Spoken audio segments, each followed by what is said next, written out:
7:39 p.m. That is potentially, in brackets, one of the best match winners I have seen. Well, that didn't last very long, did it? But one of the most incredible plays I've seen to, in one motion, strip the ball like that, get over a couple of guys and score, especially when you own the player in your team.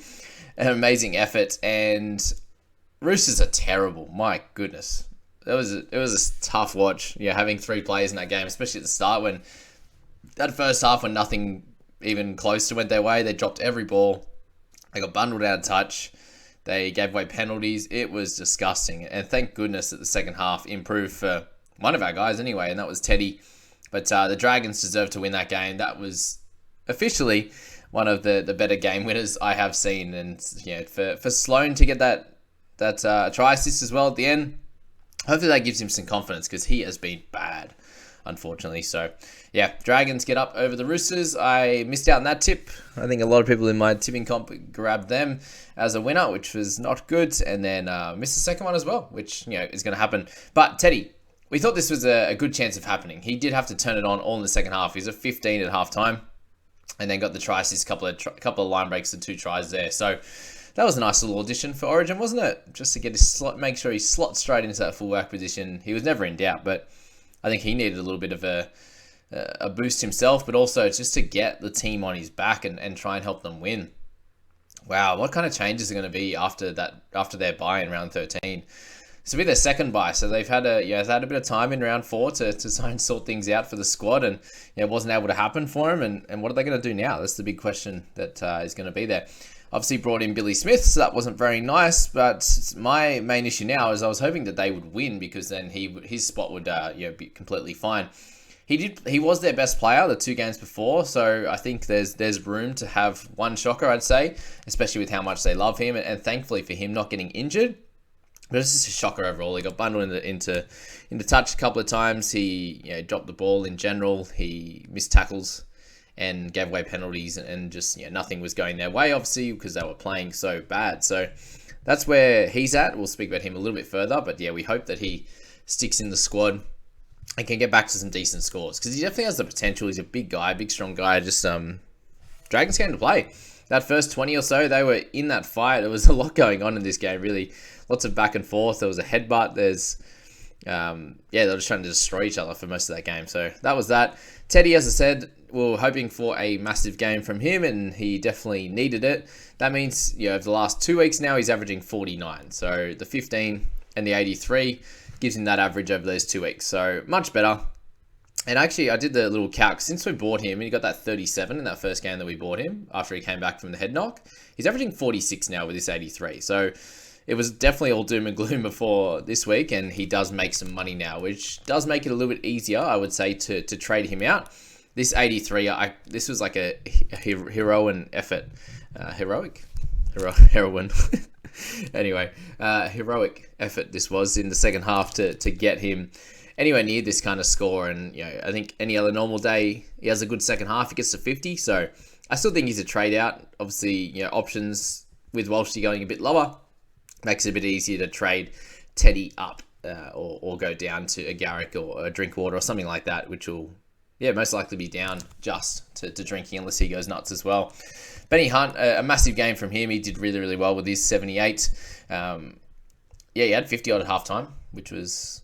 He was just doing it easy. That right side, he was going down the right side or left side of the Roosters and terrorising them a little bit with B.Smith and the like. So they'll definitely need to sort out that side of defense as they go along. And DeBellin, wow, what a happy time this is. 74. One of the boys he's just a walk up 70 these days, which is incredible. He ruined his 70s since I picked him up last week with a 69. So if you're gonna ruin it, may as well be the 69. Averaging over 70 in those 4 weeks that we grabbed him. And for anyone else who grabbed him the week before, that he got that 52. So still high 60s in the average, and just continues to kill it. To play 80 minutes in that prop lock position, whatever you want to call it, was great. They did have Blake Laurie go down injured, and they did just straight swap Little and Sullivan. So in terms of their players off the bench, it was that's one position that didn't have to worry about. The middle, Laurie got injured, and then you got Jaden Hunt, who's playing low minutes. So DeBellin with the 80. each and every week. Seems like he's a must-have if he continues to score like that. Anyway, Jaden Sewer, I was a little bit annoyed when he scored just for the fact that I think a lot of people started to bring him in, a few people have started to bring him in. So well done to you guys, but just annoying that he was able to get that try and just continue his streak of over 50 because he hasn't done this yet in his career. And he's got 5 or 6 games now straight over 50 and a 61 in this one with just the 3 missed tackles and everything else going well. So good on you, Jaden Sewer owners. Kiri, 54, early in that half in the first one, he got through a little bit down the left-hand side and he was going nowhere. He had no speed or whatsoever. I don't know if he kind of stopped himself and was trying to look for someone to pass it to. But then the second half, he gets that lovely dummy and go through to get that try. So I was like, oh, maybe he does still have a little bit of leg in him. So good on you, Kiri. Butcher, 45 off the bench. So let's wait to see him go down a little bit, even though when he does come on, he just works and works and works, especially through the middle. That's that with him. Victor, the 45, with the headbutt. I'm sure he'll get cited. I don't know why. Out of all the games for him to not get sin binned, I think this was the one where you probably should have. So that was strange. Lomax, I saw a couple of people bring him in. He had the 4 goals, which was better. He had the line break, a couple of tackle breaks there, and a few kicks. Surprisingly, 69 metres there for a couple of points. So, overall, a solid game for him. He will have more negatives in other games. He will also score tries in other games. So, that's that. Laurie, the 36 minutes, allowed, DeBellin to clearly play the 80 rather than playing like 70. And good to see that, with a change of coach, there was, it didn't matter in terms of his minutes. Actually, it didn't even talk about Jack Bird. Knee soreness? Come on, Jack. I thought you were stronger than that. It must be pretty bad. Must have got a whack last week or something like that. All we hope for is that he is named for round 13 and he actually plays. So this week we can kind of get away with it. You know what the worst thing is? I was going to loop B.Smith. He was going to be my number 5, which, ended up having to start with him, and now I'm looping Toi Talau. How good. But if Birdie plays and gets a 50-60, I'm not worrying about Billy Smith's 19, to be honest. So, oh well, it happens. I've seen a few people that have no centre at all, and we're trying to scramble to get Ben Turbo in or something like that. So, thankfully, there was an option that would, that cheap price of 220 to be able to bring this week for sure.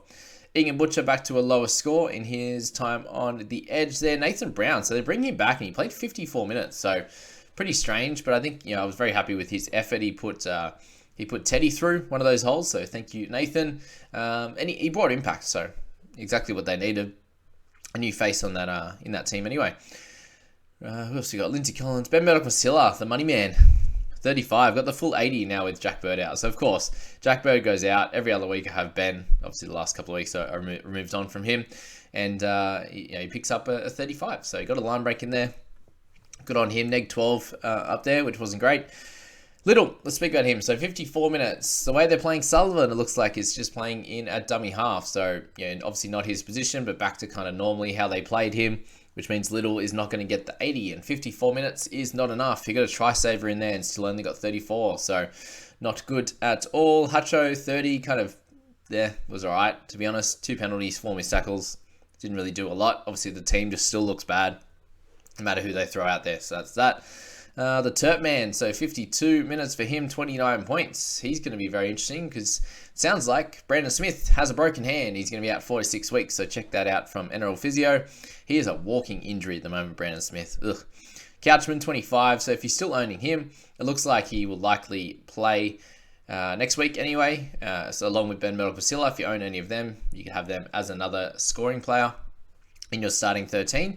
Depending if Laurie's out for next week. I'd say he would be. He tried to come back on and play it and couldn't play it out. So maybe it's a week. I'm not exactly sure. We'll find out with him what the news is. Corey Allen, is he the one to go when Manu comes back? What happens when Tupou comes back?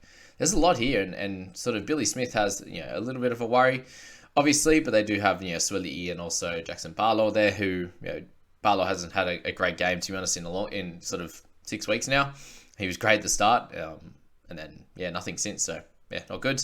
22 for him as well. Lodgy, 22, just the one stint for him. Anyone who's looking at bringing him in after he was been killing it did not get rewarded. Same with Crichton, 31 minutes off the bench. He's going to keep losing cash now. 650, he'll be down closer to the 600s after this. Tupanua has lost a lot, and I did see a few people actually bring him in as well, and that was a dud at 21. So 61 minutes for him. he had a bad game. I was watching him. He dropped the ball 3 times. It was just like, what are you doing? That's not what you do. Yeah. Thankful for Brandon Smith and his try assist to Teddy. That kind of sparked him and got him going. It was a weird old one. It was definitely back or flat, but yeah, it was just so high, which made it look so bad. So thankfully they didn't give that forward, which normally they would. So that would have devastated me, I think. Would have been blowing up that Smithy just threw it that bad. But yeah, he's gone now, guys. So 4 to 6 weeks, it looks like. Broken thumb. The walking injury has tried his best, obviously. Before this week, he was averaging like 46 for me and made sort of 70k, which I'll take, obviously. But he was my cover for round 15, so I'm going to have to find someone else for that round to be able to cover. Maybe it's Tanner Boyd. Look at that. We'll work it out anyway, how that's going to play out. Could be Jeremy Marshall-King. It's an interesting one as well, something to think about. I could just straight swap Brandon Smith to the great Tohu Harris next week. It's probably what I will be doing for round 13. I'll work out round 15 with Robbo a little bit later. Billy, we spoke about him as well, 19. Hopefully he's just comes back from that. It was negative 16 across that one. No offloads like he had been getting. Still no attacking stats, which will come eventually if he keeps his spot. That's all we want to do, is him keeping his spot. Sullivan, yeah, 16. He'll get cheaper again. Sloan with 12 and did have that try assist at the end. Just a nothing game from him. He ran for 34 metres. Just absolutely disgusting and not good enough. He even had a get out of in goal for 2 points there. But 34 run metres, 3 missed tackles and error. You just need more from your fullback, to be honest. You just need more. That's that. Let's move on to the secondary game of the week there. And that is going to be the Souths up against the Eels. And a big win for the Eels boys. And thankfully for this game was a much better one fantasy-wise, especially for me. And I hope it was for you too, having a mixture of these top 3 guys with Moses Brown and Hopgood. If you had any 2 of the 3, or at least one of them, I think was a big benefit. I'm pretty sure Hopgood was he ends up about 35 to 40% owned in the top 1,000. Whereas Brown is like 12% or something like that. And then Moses is about the same, 9-10% or something like that. And I think, for those that did end up holding him last week, you were rewarded, thankfully. There's nothing worse than holding a guy through an injury or through a bye. Like, he obviously had a poor score with his injury. He would have got a poor score anyway, but then missed the week. And then the 3rd week back, he comes out and gets like a 40. And it's like, oh, why did I spend all my time holding on to you? He now doesn't lose any cash, which is great. 79 for him, 4 try assists. Obviously, the goals in there. Had offloads for 3, which was awesome. Kick meters were there as well. And a forced dropout. So he was awesome, guys. And exactly what you want in a half heading into round 13. So great news there. Dylan Brown, the 78s. Yes, he's back. 3 out of 4 weeks into 70s. And this is exactly what he was doing at the start of last season. And he was electric, guys. 4 offloads in that. He had a couple of plays there where he went line break. And then he went offload. Tackle break, offload again. And then he went that try, that speedy try, so quick. I want to see him in full flight, actually. I'm not sure if he's like more of a quick over 20 to 40 meters. Some guys are like that, real quick off the mark. Like you see that all the time. They try that play plenty. And a lot of time it gets battered dead or something like that. But this time Brownie was able to get to it and pop it down. But yeah, just an awesome game for him. 23 tackles, no misses, 140 meters. If he has that as a base each and every week, and just some type of attacking stats, that's where the 70 comes in on a regular basis. So yeah, well done, Brownie. And yeah, is he someone you could look to pick up? He's going to make about 20-30k as well. So he'll be 750. Moses will be 800. So picking one of them I'd understand, but Moses would be the guy that I would select now. Brown was the cheap guy a while ago, and we've I was able to grab him at like 640. And that's when he was undervalued. Now he's not. I would say, like, he does have those 40s in him, which we know last week, and that's why no one picked him up. This week, Hopgood, the 69. So he was an absolute terrier in the first half. 54 he was on at halftime. And then they had injury. And he moved out to the edge. And it looked like he was tired for one. I'll give him that. They also didn't go to him. So unless that was the thing, it's just like, he's just going to be there to defend on that edge.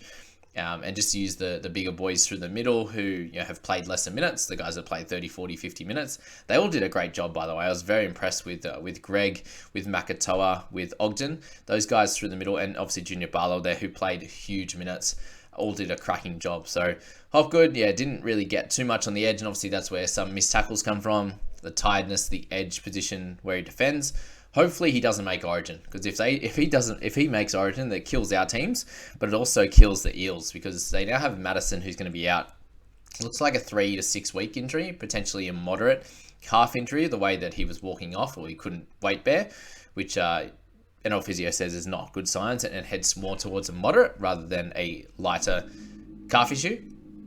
So that's something to think about with Maddo, and then they're going to lose Junior next week as well, and then they have the other injury as well. So not good overall for the Eels, and we'll get to that a little bit later. But yet Hopgood, 69, you absolutely take that every day of the week. But at one point, if he continued in the middle for 70, 80 minutes, which it looked like he might have been, then it was looking at sort of like an 80, 90 plus. I was like, come on, Hoppy for 100 to make up for the B.Smith. So the best thing about the Smiths being, one of the Smiths being gone, is that we can remove one of them, and there's only room for one B.Smith in our team, I reckon.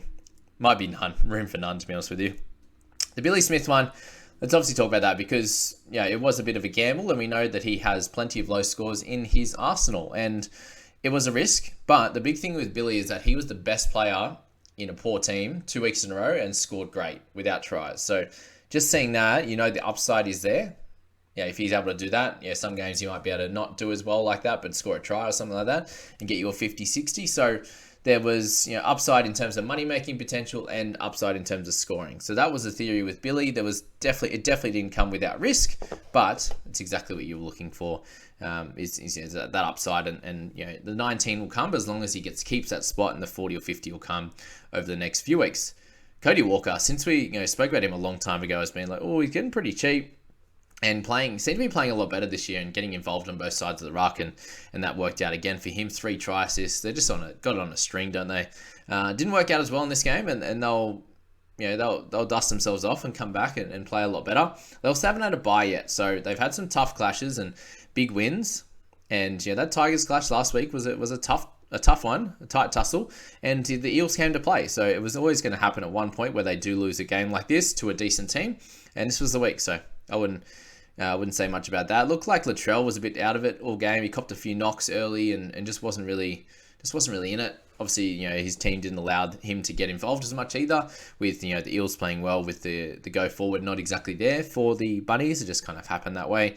Jai Arrow played big minutes and did his job. He started on the edge.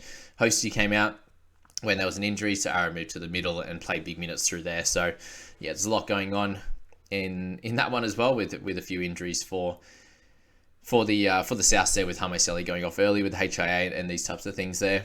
Junior, I spoke about him, just absolutely dominating. He'll be straight to Origin. Cook with a 52 again, just not being not scoring high enough at the moment, and he's a frustrating one. I think he has to go obviously through the Origin period. I don't know if you go to Robson or if you go to Jeremy Marshall King. I think one of them is a pretty safe option. Johnston with a 50, he upped the scoop. He got a couple of tries out of him, and no negatives, which was great. Just the one inside 10 meters, which is funny for the wingers to get that one. But 2 tries for him. Worked for my Supercoach side anyway. And that one where, how good was the Gutho stomp to stop that first try? And I love that Mick Ennis was just blowing up. They're like, they have to slow everything down. And someone was like, I can't believe Ennis is blowing up about that. Like, let's just get the call right. And I completely understand that. But you can see how annoyed and frustrated people are with the bunker, with the refs at the moment. That's the lengths they go to, and that's how annoyed they are that they don't even want to get the call right. They're just like, let's just it looked like a try, play on, because of how poor the decisions have been. It's like, we're going to slow it down and we're going to try and find the minuscule thing wrong with it, where live it looks great. I completely understand that. Obviously you want to get it right, but you can see just where the frustration is coming from with calls just not being given right. That's where it's at. Simonson 50, don't think is an option, guys. Cartwright with the 45, he looked like he was going to have a 50 and then went down from there, but got a nice try. He's had a really good season. I'm very, very impressed by the Cardi party. He just continues to flow on. If anyone still owns him, there's going to be a bunch, I think, still. 14%. All those teams that aren't playing. Murray with 44. So again, someone said he's going to be a cash cow by the time Origin's done. There's a high chance for that. Played okay, but again, nothing happening for him. No tackle breaks, no offloads. Wild. Totola, 44. So he got 54 minutes again, guys, and I think this is his true minutes. And this is exactly what he was playing last year when he was doing really well. So 44 points for this one. He will make cash, and he's definitely a solid option come next week, him or Flegler. Up to you, Totola and Flegler. Sounds like they're outside chances to make Origin. So, I think you can just wait till next week now. Greg, he had a great game. Anyone owns him, he's actually made a fair bit of cash. He got him cheap, about that 250 mark, 260 or whatever, and he's going to make money with this 43. And he was actually great. He made 200 meters, so a big clap, big congratulations to Greg in that one. Mano, calf injury. God, he's good. He's good at footy, isn't he?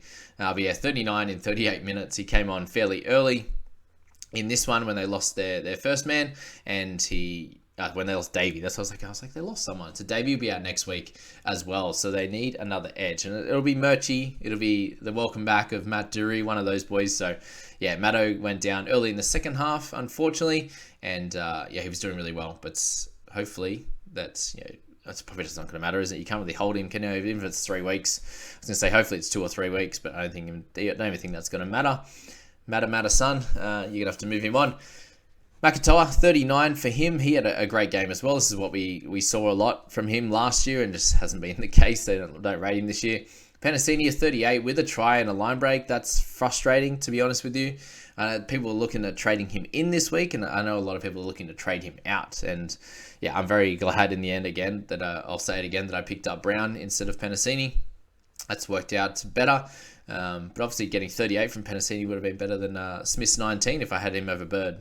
Yeah, just a one week thing. Hindsight, hey?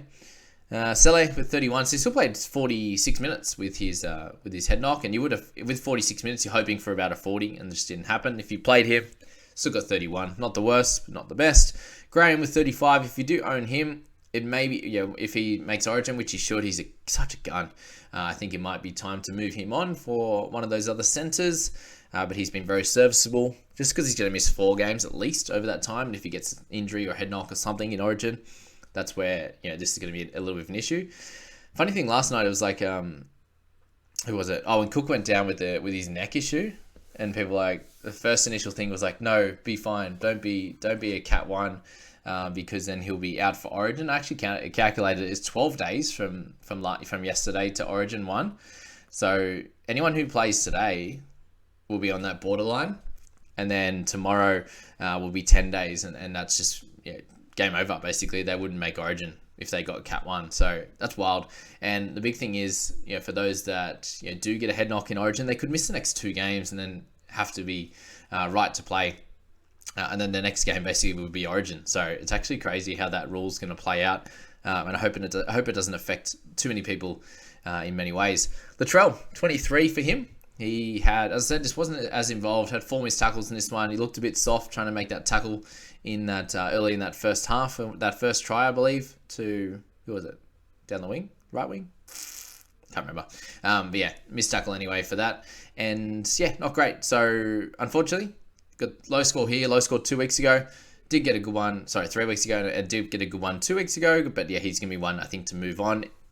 It's hard though, because the wing fullback position is so tough. But how's he going to go in return games in 14? How's he going to go in 15? I don't know. I feel like you could almost hold him to like all the way to around 19. And then they missed 2 in a row. So that's a bit of a hard one. So yeah, up to you with your wing fullbacks. He's a lot of money. So can you leave that on your bench next week? I'm not sure. Up to you. Tass with 20. It's just been frustrating. Hodgson with 20 as well. And Host with 20. So ended up playing 52 minutes.